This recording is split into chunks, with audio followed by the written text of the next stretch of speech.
Olá, turma, tudo bem? Estamos aí numa semana fria beça, né? Espero que estejam agasalhados aí, porque olha, a gripe tá feia, eu tive que me agasalhar aqui, cuidar da minha garganta um pouquinho, que a coisa tá feia. Então vamos lá, começar a nossa aula, é a segunda parte, né, da nossa última aula, onde a gente precisa conversar lá, ó, sobre a criação de um plano de marketing para uma escola pública que envolve estratégias que visem promover a imagem da instituição, fortalecer a comunicação com a comunidade e aumentar a participação de pais e alunos. Mesmo que as limitações orçamentárias típicas de uma escola pública sejam possíveis desenvolver ações eficazes. Então, assim, sejam possíveis, não, é possível, né? Aí, nesse caso, no nosso plano, nós não vamos envolver limitações orçamentárias, porque o nosso trabalho vai ser no sentido de ajudar a escola. Então, necessariamente, essas limitações, verbas orçamentárias, a gente sabe que elas são pequenas para repasse para escolas públicas. Então, o nosso objetivo é o quê? Que esse plano, nós vamos buscar uma forma de ajudar a escola, né, a desenvolver as atividades ou aquelas necessidades mais emergenciais, de uma forma que a gente não interfira no andamento da escola e que venha contribuir. Tá? Então, esse é o nosso objetivo da criação desse plano. Então, nós temos lá, ó, a gente pode ver como que a gente pode promover o sucesso educativo. Então, nós vemos ali que tem vários aspectos positivos, vários aspectos negativos. Aí voltamos lá, então, nos pontos fortes, nos pontos fracos, né, nas dificuldades, nas ameaças. Então, nós vamos começar a trabalhar, rever, fazer uma revisão desse conteúdo, para lá na frente a gente ter ações e poder identificar quais são os problemas para poder ajudar, né, fazer um diagnóstico, que essa é a parte de vocês. Lembra que a gente conversou na última aula? A parte de vocês, da disciplina de análise de mercado, vai ser exatamente o diagnóstico da situação da escola, né? Então, vamos lá retomar lá, ó, o esboço, que primeiro você precisa identificar o público. Ah, professor, mas a gente já sabe quem é o público. Não, você já sabe quem é o público da escola. Porém, nós precisamos, assim, dentro desse projeto, dentro desse plano, ter bem definido qual é o papel de cada um. Por isso que a gente repete ali, já falei uma vez, já falei duas, e vou falar a terceira. Então, assim, a gente primeiro precisa identificar o público-alvo. Primeiro são vocês mesmos, né? Que são os nossos clientes, os alunos. Também os pais, que fazem parte desse público, a comunidade local e parceiros potenciais, que também já vimos lá, que são as empresas, são os comerciantes que estão em torno dessa comunidade, né? Então, assim, a gente vai analisar aí as forças, as fraquezas da escola, as oportunidades e as ameaças, né? Então, o que acontece? Em relação a esse ambiente educacional e a comunidade, a gente precisa ver o que a gente pode oportunizar, o que é interessante, por exemplo, que a gente pode buscar de parcerias, né? Então, isso é uma boa forma de identificar forças e fraquezas.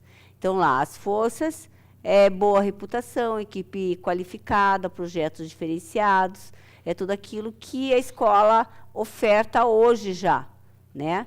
Tudo que ela oferta para o aluno, ele reflete em algo positivo para a comunidade, porque uma vez que você se beneficia de tudo que a escola te oferece, de tudo que a escola cria, traz e oportuniza para você, você reverte para a comunidade, né? É a mesma coisa o aprendizado. Tudo que você aprende, você tem a condição amanhã de ensinar ou de ofertar para a tua comunidade. Então, aí as fraquezas, infraestrutura limitada e falta de recursos. Falta de recursos a gente já sabe, né? O repasse é muito baixo para as escolas públicas e são muitas escolas, então, realmente, às vezes, dependendo da escola, falta até para consertar uma porta, falta papel, falta serviço de material administrativo. Então, tudo isso são as fraquezas da escola, tá? As fraquezas da gestão. E as oportunidades, que é aquilo que eu acabei de falar, né? A gente tem um público lá que é um público parceiro potencial, que são essas parcerias que a gente pode fazer. A legislação permite que a gente faça uma parceria com a administração privada, com ONGs, né? A gente faz um projetinho, apresenta lá e eles podem participar e ajudar a escola. As ameaças, que são concorrências com outras escolas e baixa participação dos pais. Eu não diria que a concorrência com outras escolas é uma ameaça, né? Porque quem que concorre com a escola pública? Só outra escola pública, né? E aí as duas estão em condição igual, então não tem como a gente dizer que é uma ameaça e que é uma competição, né? Porque entre a escola pública e a escola privada há um grande distanciamento, né, em relação à infraestrutura mesmo, a investimento de recursos, a equipe qualificada, tudo isso a empresa pública, a escola pública também oferece, a escola privada também oferece. A diferença é que, como o Estado é responsável por um grande número de escolas, isso dificulta bastante, né? Ele está atendendo todas as demandas de todas as escolas. Então, vamos lá no nosso principal objetivo, né? Que é fortalecer a imagem da escola, aumentar o engajamento da comunidade escolar. Esse é o nosso objetivo principal, né? Específico, aumentar a captação de novos alunos, também não, a gente colocou porque é necessário, porém, nesse primeiro momento, a gente sabe que novos alunos estão entrando na escola todo dia, aliás, desculpa, todos os meses, durante os anos, né? Se você muda de cidade, você tem direito a uma vaga na escola pública, então o teu filho, você vai buscar essa vaga. Se você, no início do ano, muda de endereço, você tem direito à tua vaga, você vai buscar. Então, essa captação, ela acontece normalmente e não depende necessariamente do andamento da escola, né? Ela parte de uma necessidade da comunidade. Então, melhorar a comunicação com as famílias é um objetivo específico. Também isso é muito necessário, porque a gente tem um problema seríssimo hoje em relação às famílias que participam muito pouco dentro da escola, né? Então, o que a gente precisava? A gente precisava criar um projeto onde a gente trouxesse esses familiares, os pais, as mães, com mais frequência para a escola, para poder comprar a ideia de que a gente precisa crescer com a participação deles, né? E atrair parcerias que possam apoiar a escola, que são esses parceiros potenciais que eu falei, que são os comerciantes, as ONGs, as empresas, que a gente pode buscar apoio, né? Eles podem ajudar a escola de várias formas. Então, voltando ainda lá, em relação ao público-alvo. Então, nós temos hoje alunos atuais e potenciais, que são estudantes que já frequentam a escola, né? E aqueles que vão se matricular no futuro. Pais e responsáveis, que são responsáveis pelas principais decisões sobre a educação dos filhos. A comunidade, que é residente e comerciantes próximos, líderes comunitários, né? A gente tem várias associações comunitárias próximos de escolas, principalmente. Então, a gente precisa conhecer esse público, né? E os parceiros, que a gente acabou de comentar também em relação a empresas. No primeiro momento, para desenvolver esse projeto, a gente precisa de um posicionamento, né? Então, olha lá, o que a gente quer? A gente já viu lá o nosso objetivo, né? Então, a gente quer uma imagem desejada. O que seria? Seria reconhecimento da escola de qualidade, acolhedora, inovadora, né, que promova o desenvolvimento do aluno. Qual é o diferencial disso? Toda escola tem um alvará, eu já digo que é um alvará, porque é o PPP, que é o Projeto Político Pedagógico da Escola. É ele que traz tudo sobre a escola. Então, assim, o que a gente busca? A diferencial é tudo aquilo que a gente pode agregar de valores, tudo que se pode agregar de contribuição, né, para que aqueles projetos sejam um projeto diferenciado, que ele tenha uma diferença e que ele envolva a comunidade, né? E aí a gente coloca valores socioemocionais, quer dizer, envolva a tal ponto que ela compre a ideia e venha a ser nossa parceira aqui dentro, né? Ela vai brigar junto com a gente aqui também, por tudo que a gente precisa dentro da escola. Estratégia de marketing. A gente precisa, antes de começar qualquer coisa, entender o que a gente tem na escola. Então, aí que entra o diagnóstico. Você vai fazer um diagnóstico, levantando, anotando, fazendo perguntas de tudo que a gente tem na escola. Nós temos rede social. Essa rede social estão ligadas com contas em quais links, em quais plataformas, né? Facebook, Instagram, para divulgar eventos, projetos e histórias de sucesso de alunos. Por quê? Porque a gente pode usar isso tudo a nosso favor, né? Pode atualizar informações da escola, pode criar matérias interessantes, de utilidades públicas, né? Outra coisa, o website da escola, né?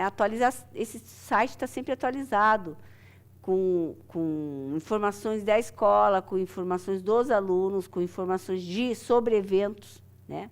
Além de que tem que sempre ter disponível endereço eletrônico, para que a comunidade tenha acesso direto à escola, né? Então, essas ferramentas são utilizadas como? Elas existem? Quem atualiza? De quanto em quanto tempo?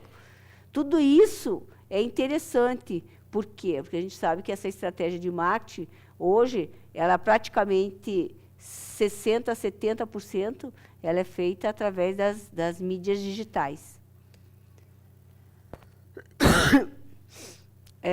Continuando aí, nós temos o marketing de conteúdo, que é um blog educacional, né? Criar um blog, um site da escola, para compartilhar artigos sobre educação, dicas para os pais, novidades da escola. Acabamos de falar sobre isso, né?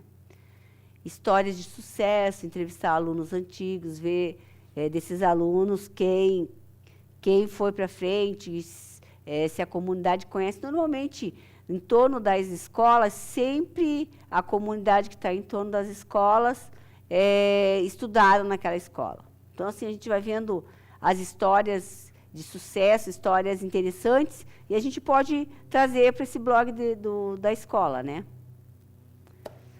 Eventos e atividades. Uma coisa muito interessante que eu acho que ajuda a escola bastante, tanto com recurso financeiro, para obter recurso financeiro, quanto para unir, né, criar essa comunicação entre a comunidade e a escola, são os eventos dentro da escola, né? Feiras e mostras, feiras culturais de ciências, mostras de arte, abertas sempre para a comunidade, né? Palestras e oficinas, realizar eventos educativos abertos à comunidade sobre temas relevantes, como saúde, cidadania e educação. Nós conversamos na outra turma, que é a turma que vai fazer a parte do projeto, né, porque vocês vão fazer o levantamento, e eles vão fazer a parte física do projeto. Que essas oficinas, essas palestras, elas poderiam ser orientadas, né? Vocês poderiam convidar aí através da escola, através da coordenação, pessoas, médicos da Secretaria de Saúde, né? Responsáveis pela ação social, da Secretaria de Educação, para poder estar criando palestras educativas em relação à prevenção, né? Em relação à saúde. Prevenção, vacinação, vacina na escola, são diversas os temas que a gente poderiam ser abordados dentro dessas palestras e oficinas, né? Oficinas direcionadas, por exemplo, a aproveitamento de resíduos, né? Alimentos. Nossa, tanta coisa que a gente pode ofertar, a gente pode ter a parceria da prefeitura, entrar em contato com a ação social disponibiliza bastante esses cursos. Tudo, a gente pode oferecer uma gama, uma infinidade de coisas, né? Tudo isso para a gente poder trazer a comunidade para dentro da educação, dentro da escola e ao mesmo tempo, devolver para a escola um pouquinho daquilo que ela necessita, né? Que é para poder consertar aí, ganhar fazer uma reserva, né? Fazer um caixa aí, uma reserva para poder suprir, num primeiro momento, as necessidades que a escola mais demanda, né? Parcerias e colaborações. Aí entra aquela parte que a gente conversou, né? Estabelecer parcerias com empresas para patrocinar eventos ou fornecer recursos.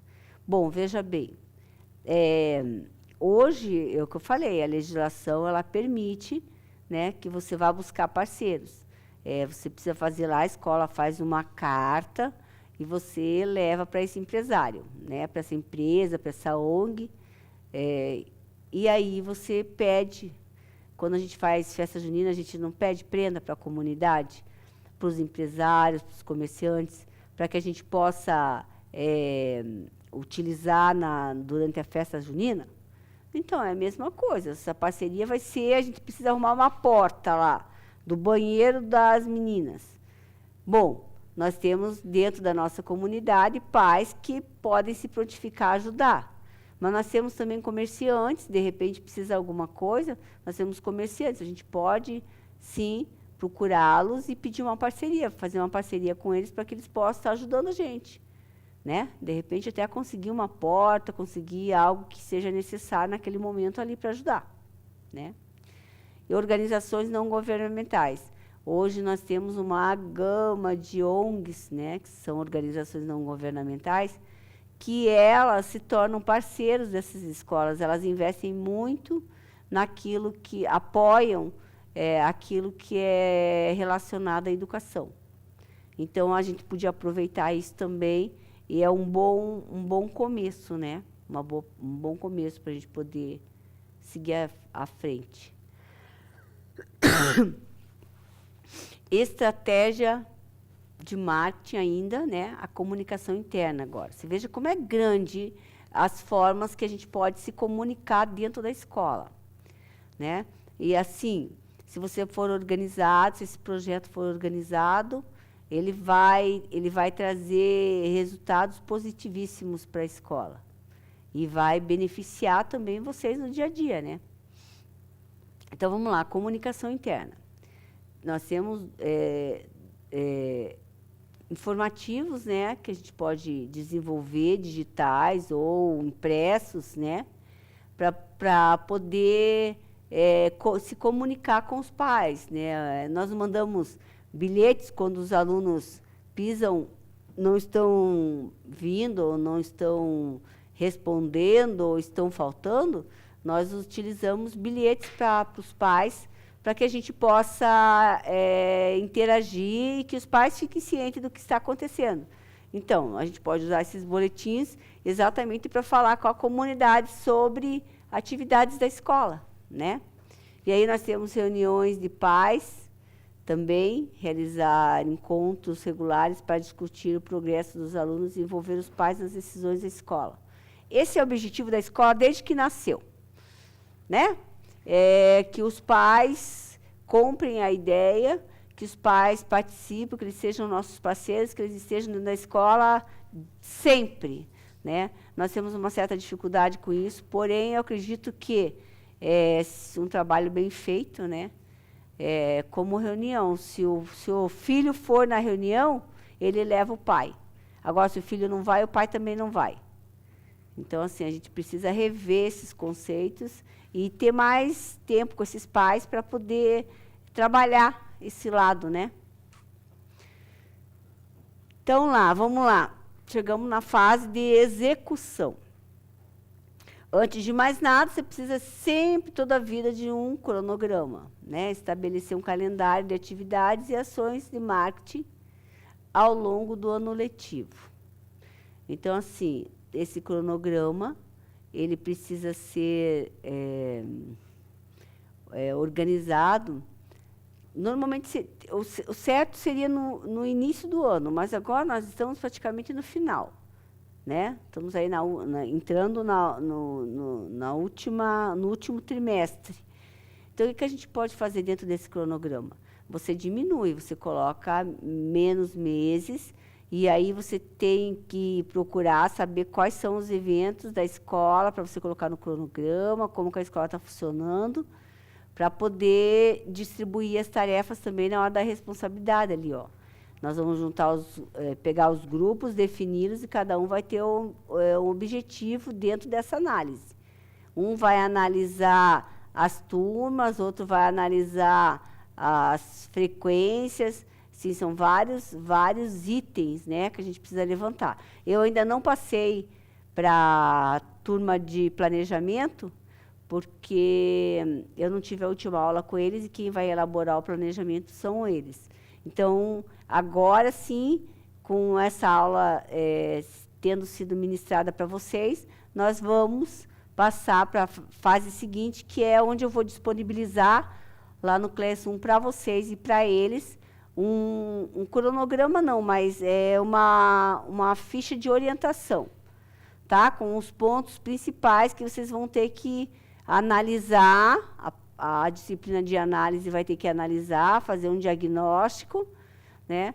E que a turma de planejamento vai ter que começar a participar também. E nós temos a turma de fundamentos também, que vai entrar com uma contribuição aí nesse nosso projeto.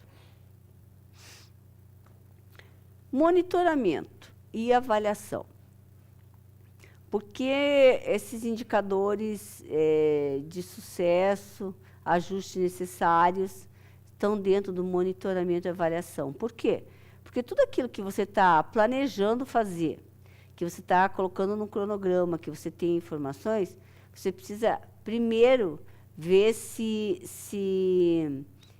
aquilo que você quer está ao teu alcance, né?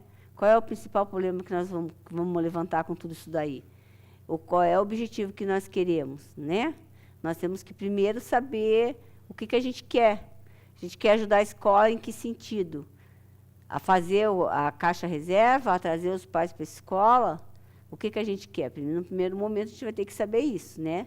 E, a partir daí, a gente vai ter que monitorar e avaliar.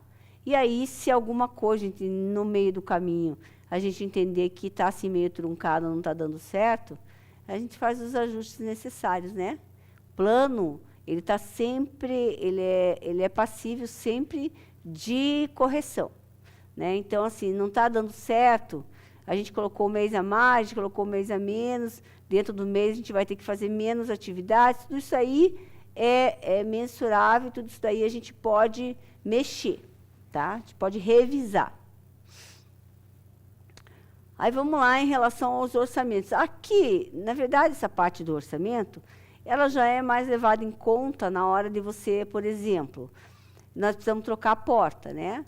Então, assim, nós temos o apoio de um parceiro lá, porém, assim, para a gente poder ter a parceria dele, nós temos que apresentar para ele orçamento, né? A gente tem que ser mais transparente possível.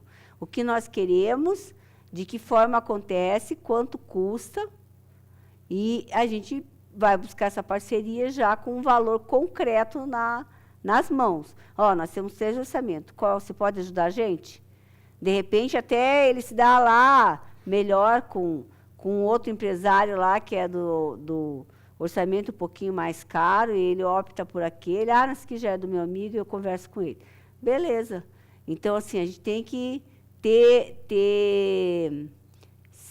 ciência de que tudo aquilo que a gente for fazer com dinheiro público, ele tem que ter transparência, tá? Então, a escola não é diferente. A escola também tem que prestar contas. Sustentabilidade e longo prazo. Bom, olha ali, ó, continuidade das ações. Garantir que as ações de marketing sejam contínuas, não apenas pontuais. Engajamento da comunidade. Estabelecer uma rede de apoio entre pais e alunos e parceiros para garantir a sustentabilidade das iniciativas. Bom, o que a gente quer dizer com isso? A gente quer dizer com isso que tudo aquilo que você faz, ele tem que ter um ciclo de organização, né? Então, assim, a gente também, hoje, dentro das escolas, a gente tem trabalhado muito com sustentabilidade. Por quê? Porque é uma forma também de fazer dinheiro, né? Hoje tudo que é sustentável tem um investimento maior, tem um peso maior, né? Então, o que eu quero dizer com isso? Que esse planejamento que visa atrair, ali eu coloquei novos alunos, mas, na verdade, é fortalecer a comunidade, tá? Criar uma escola pública com uma presença forte e positiva na sociedade. Isso depende de vocês, né? Porque a gente vê a necessidade da escola, mas a gente também vê o comportamento dos alunos, né? Eu coloquei aqui embaixo, que eu preciso que vocês copiem e que vocês respondam para mim, né? São umas questões para a gente começar a refletir e dar continuidade no nosso projeto. Primeiro, né, por que é importante estudar o comportamento do consumidor? Por quê? Por que você acha que é importante estudar o comportamento do consumidor? Vamos colocar o consumidor, você dentro da escola, né? Você é um consumidor da educação. Então, assim, por que é importante estudar esse comportamento? Por que você... chovendo molhado, né? Dizer, se perguntar por que você está dentro da escola. Mas eu quero te perguntar assim, enquanto escola pública, como você vê a tua escola, né? Então, estudar o comportamento significa saber por que aquela pessoa age daquele jeito, por que ela tem, dentro da escola, posicionamentos, às vezes, diferenciados daqueles que a escola pede. Né? Então, assim, pensa nisso. Se coloca você como consumidor. Segundo, cite e exemplifique as etapas do processo de decisão de compra do consumidor. Cite e explique as etapas... eu coloquei exemplifique, não, cite e explique as etapas do processo de decisão de compra do consumidor. Nós, em diversas aulas, olha, são muitas, hein? A gente sempre trabalhou isso, essas etapas do processo, né? Então, o que nós precisamos saber agora é o seguinte, você sabe cada etapa dessa? Então, você vai colocar aí para mim no papel. 3. Dê exemplos de produtos que sofrem influência das variáveis demográficas e biológicas. Dê exemplos de produtos, gente, que sofrem influência das variáveis demográficas. O que são as variáveis demográficas e biológicas mesmo? Nós vimos na última aula. São aquelas que são então, em torno de você, onde você está inserida, né? Demográficas, idade, gênero, renda, né? Tudo isso daí faz parte da variável demográfica. Nós temos variável tecnológica, lembra? Então, assim, é isso que eu quero. Eu já falei tudo isso para vocês. Vocês podem dar uma pesquisada lá, entrar lá e verificar novamente a aula e ver. Então, justifique sua resposta. Além de você me colocar lá os produtos que sofrem influência, eu quero que você diga por que eles sofrem a influência. Tá? E, em quarto, entreviste um colega de turma e pergunte sobre uma compra de alto envolvimento que ele tenha feito. Explore cada variável. O que a gente quer dizer aqui? Aquelas variáveis que eu coloquei lá para vocês, demográfica, biológica, tecnológica, sustentável, eu quero que vocês me coloquem, consultem, entrevistem o colega, perguntem para o colega se ele já teve algum problema com alguma compra. E o que influenciou? E o que influenciou essa compra, né? Eu vou procurar aqui para vocês, só para a gente lembrar dessa aula.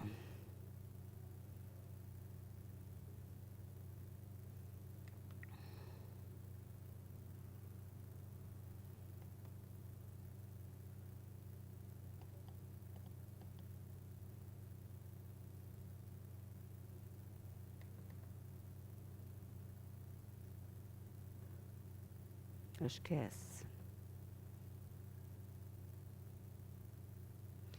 Eu não estou com o meu monitor hoje, então eu estou tendo um pouquinho de dificuldade aqui. Ó, vamos lá. Aqui, ó, as variáveis que influenciam os fundamentos, tá? Então, elas são variáveis para entender o perfil do consumidor. É exatamente o que vocês vão trabalhar. Nós já vimos essa aula, eu já vi essa aula com vocês, já passei. Então, vamos fazer uma retomadinha lá, ó. Então, as variáveis demográficas e biológicas, que é o que você vai trabalhar aí no trabalho, no teu plano, né? Vai detalhar a idade, né? A faixa etária, vai detalhar a renda, é uma variável, né, financeira que afeta o tipo de produto ou serviço que o consumidor está disposto a comprar. Vai detalhar o gênero, né, que tipo de pessoa é. Ele é para homem, para mulher, está vendo que está bem ali diferenciado esse grupo de pessoas, a gente vai separando. Primeiro a gente separa por faixa etária, depois a gente separa por gênero, depois a gente separa por renda, né, por estado civil, tamanho da família. Tem um filho, tem 2 filhos, não tem filhos, né, tem filhos menores de 12 anos, tem filhos maiores de 12 anos. Você vai detalhando, né, essa variável demográfica até você afunilar dentro daquilo que da tua expectativa dentro do plano, tá? Percepção e aprendizado, né? O entendimento é que essa percepção que a gente tem em relação às variáveis, ela molda o consumidor, né? Então, a gente tem como variável que molda aí o consumidor também aí, ó, motivação e emoção. Vamos lembrar lá, ó, o que é a motivação? São os impulsos externos que direcionam o comportamento do consumidor. Quais são as variáveis de emoção? São as que influenciam as decisões de compra e a lealdade à marca. Só estou relembrando isso aqui, tudo a gente já viu. As atitudes são variáveis, atitudes e mudanças são variáveis também, né? As atitudes são as avaliações, sentimentos e tendências do comportamento em relação a algo. E as mudanças de atitudes, que é necessário, algumas vezes a gente muda, né? Vai idealizando um desejo, chega lá, ele se transforma em outro. Então, existe uma mudança de atitude. As campanhas de marketing, muitas vezes, visam alterar atitudes existentes. É aquilo que eu falei, você vai lá para comprar um sapato e acaba voltando com uma bota. Outra variável, a personalidade, né, do consumidor pode influenciar a sua compra e comportamento de compra. Ele está falando aqui dos traços de personalidade, né? Dependendo como eu me encontro hoje, vai ser positivo ou vai ser negativo. Também depende do meu estilo de vida, né? Que inclui interesse, atividades, opiniões, pode mudar a preferência de compra. Um estilo de vida, sim. Se eu tenho um estilo meio natureba, eu não como carne, eu não como ovo, de repente, eu mudo de estilo. Eu tenho um estilo de vida diferenciado.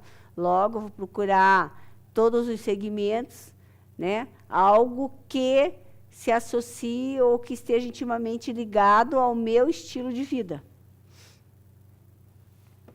Outra variável, aplicação prática, né? Ali, ó, que é para desculpe, a aplicação prática dessas variáveis, né?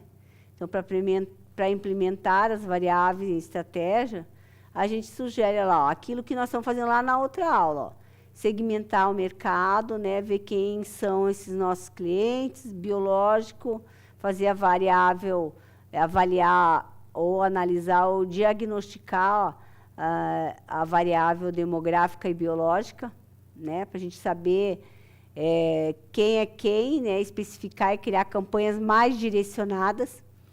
Comunicação personalizada, adaptar a mensagem com base na percepção do aprendizado e personalidade do consumidor, para maior relevância e engajamento.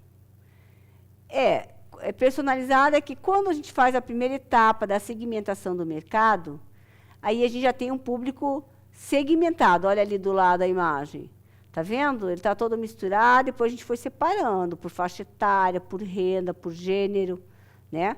Então, aí a gente tem condição de ofertar algo personalizado para cada grupo daqueles ali, né? Então, é isso que quer dizer essa comunicação personalizada. Marketing emocional, né?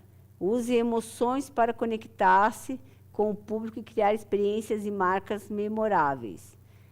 A gente fala do diferencial, né? Tudo a gente fala do diferencial, que o diferencial que a empresa cria para fidelizar o cliente.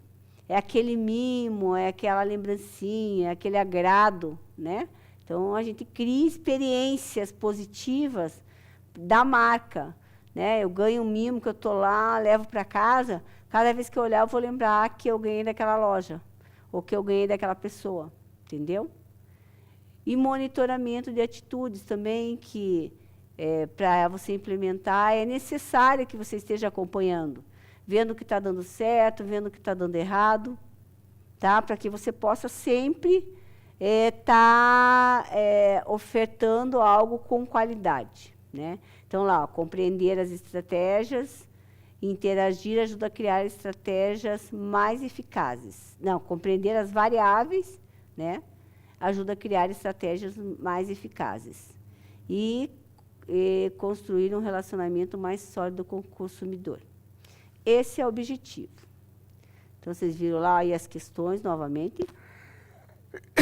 Então, como a gente tem pouco tempo agora, esse resto de tempo que nós temos, vocês vão responder essas questões num papel, vão anotar, responder e entregar para a Gabriela.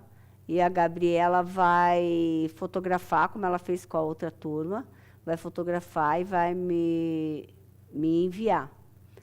Eu notei da parte da outra turma, e eu já vou adiantar com vocês, que as questões que eu pedi aí, que estão escritas aí, elas estão incompletas.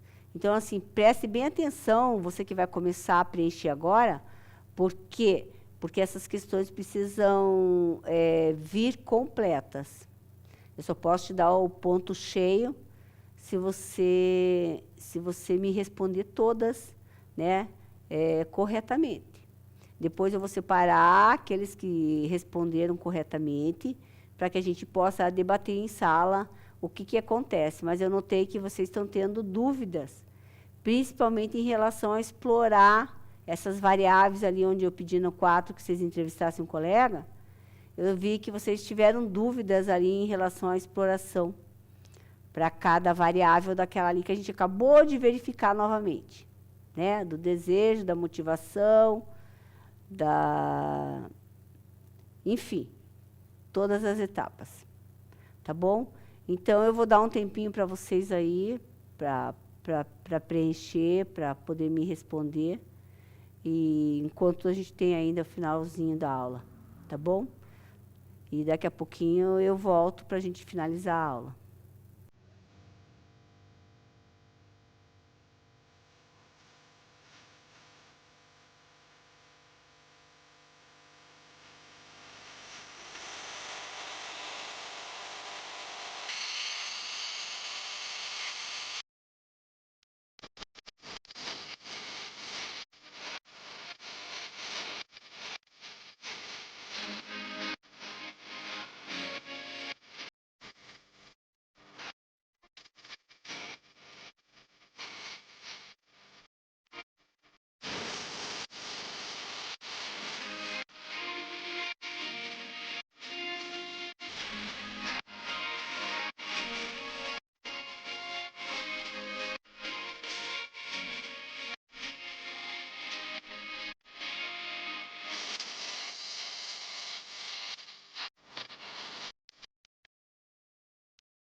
Então, pessoal, essa aula está disponível lá no Classroom.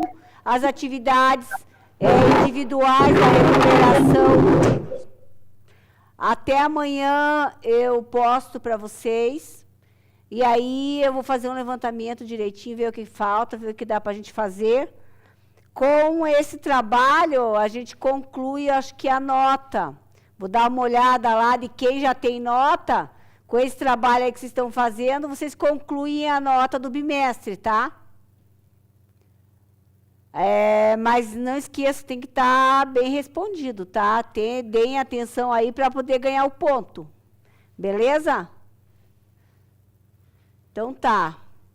Até a próxima aula e fiquem com Deus.